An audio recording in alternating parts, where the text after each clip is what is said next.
चंद्रशेखर आजाद एक अमर क्रांतिकारी। प्रारंभिक जीवन। चंद्रशेखर आजाद का जन्म 23 जुलाई 1906 को मध्य प्रदेश के झाबुआ जिले के भावरा गांव में हुआ था। उनका वास्तविक नाम चंद्रशेखर तिवारी था। उनके पिता पंडित सीताराम तिवारी और माता जगरानी देवी थे। चंद्रशेखर का बचपन आदिवासी इलाकों में बीता, जहां उन्होंने साहस, दृढ़ता और आत्मसम्मान का पाठ सीखा। उनके परिवार की आर्थिक स्थिति बहुत अच्छी नहीं थी, लेकिन चंद्रशेखर बचपन से ही एक जिज्ञासु और स्वतंत्र मिजाज के थे। उनके मन में अंग्रेजों की गुलामी के प्रति आक्रोश और स्वतंत्रता की तीव्र इच्छा थी। जब वह मात्र 14 वर्ष के थे, तो उनके जीवन में एक निर्णायक मोड़ आया। उस समय भारत में असहयोग आंदोलन चल रहा था, जो महात्मा गांधी द्वारा चलाया गया था। इस आंदोलन ने चंद्रशेखर के मन में एक क्रांतिकारी विचारधारा को जन्म दिया। शिक्षा और असहयोग आंदोलन से जुड़ाव। चंद्रशेखर आजाद ने वाराणसी में संस्कृत पढ़ने के लिए दाखिला लिया। वहां रहते हुए उन्होंने भारतीय स्वतंत्रता आंदोलन के बारे में अधिक जानकारी प्राप्त की। वर्ष 1921 में जब असहयोग आंदोलन अपने चरम पर था, तब चंद्रशेखर भी इस आंदोलन में शामिल हो गए। यह वही समय था जब उनकी जिंदगी में आजाद नाम आया।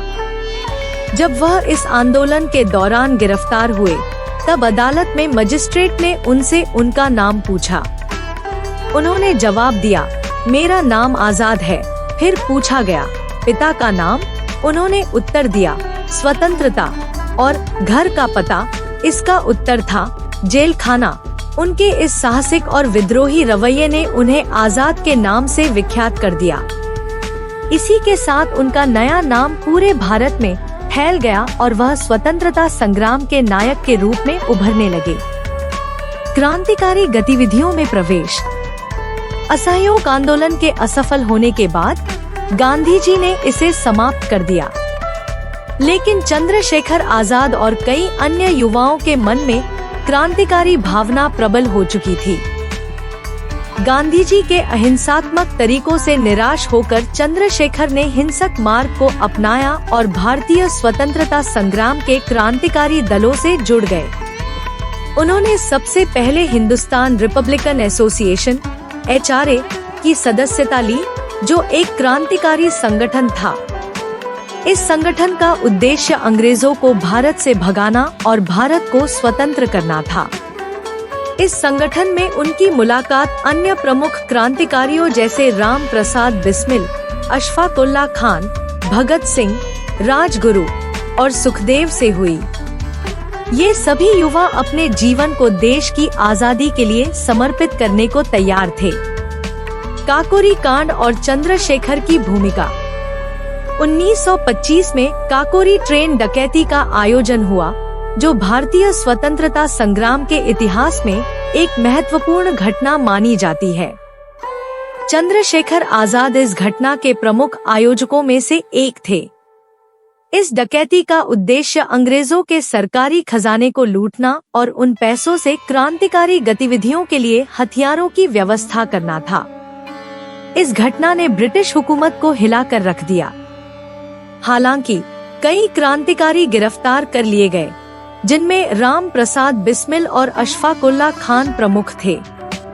उन्हें फांसी की सजा दी गई, लेकिन चंद्रशेखर आजाद अंग्रेजों की पकड़ में नहीं आए।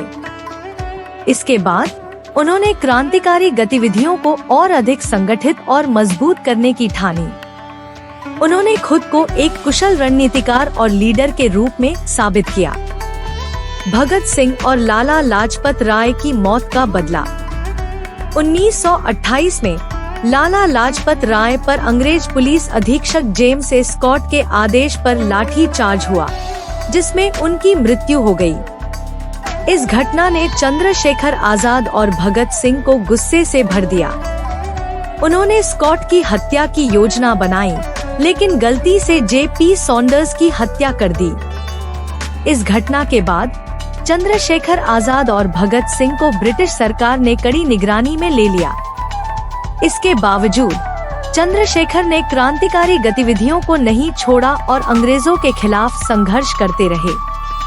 उनका मानना था कि स्वतंत्रता केवल संघर्ष और बलिदान से ही हासिल की जा सकती है।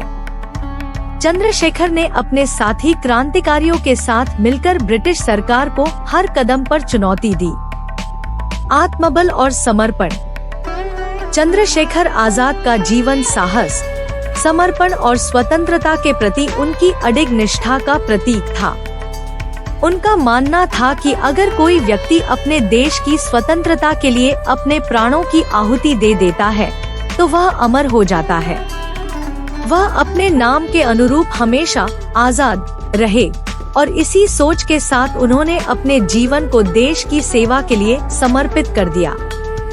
उनका एक प्रमुख सिद्धांत था कि वह कभी भी अंग्रेजों के हाथों जिंदा नहीं पकड़े जाएंगे। उन्होंने अपने साथियों से भी यही वादा लिया था कि वे अपने अंतिम समय तक अंग्रेजों से लड़ते रहेंगे, लेकिन कभी आत्मसमर्पण नहीं करेंगे। अल्फ्रेड पार्क में अंतिम बलिदान। 27 फरवरी 1931 का दिन भारतीय स्वतंत्रता संग्राम के इतिहास में एक काला दिन माना जाता है। उस दिन इलाहाबाद के अल्फ्रेड पार्क, अब चंद्रशेखर आजाद पार्क में चंद्रशेखर आजाद को अंग्रेजों ने घेर लिया।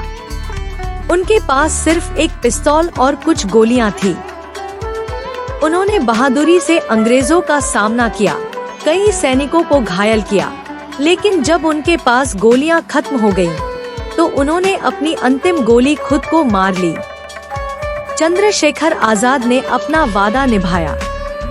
उन्होंने कभी भी अंग्रेजों के हाथों जिंदा पकड़ने का अपमान सहन नहीं किया।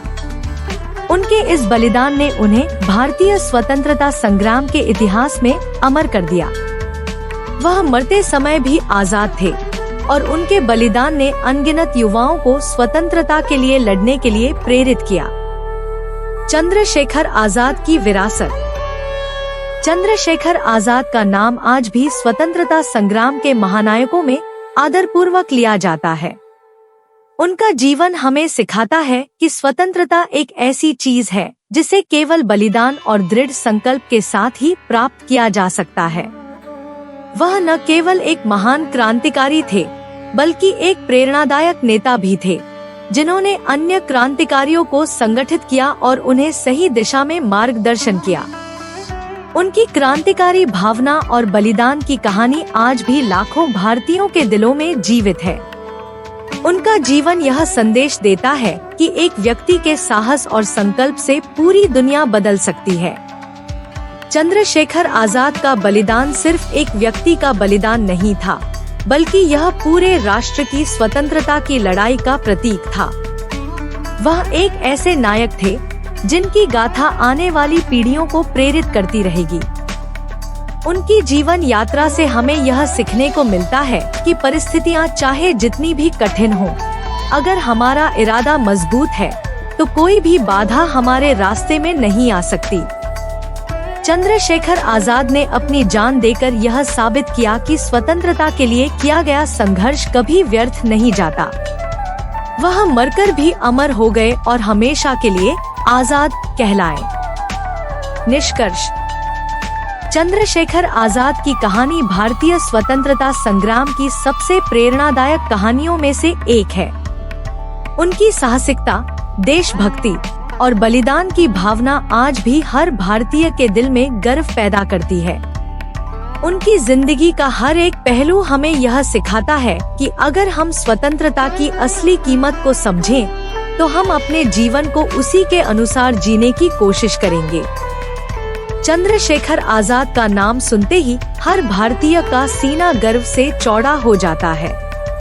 उन्होंने जो कुछ किया वह केवल अपनी पीढ़ी के लिए नहीं था, बल्कि आने वाली पीढ़ियों के लिए एक प्रेरणा है।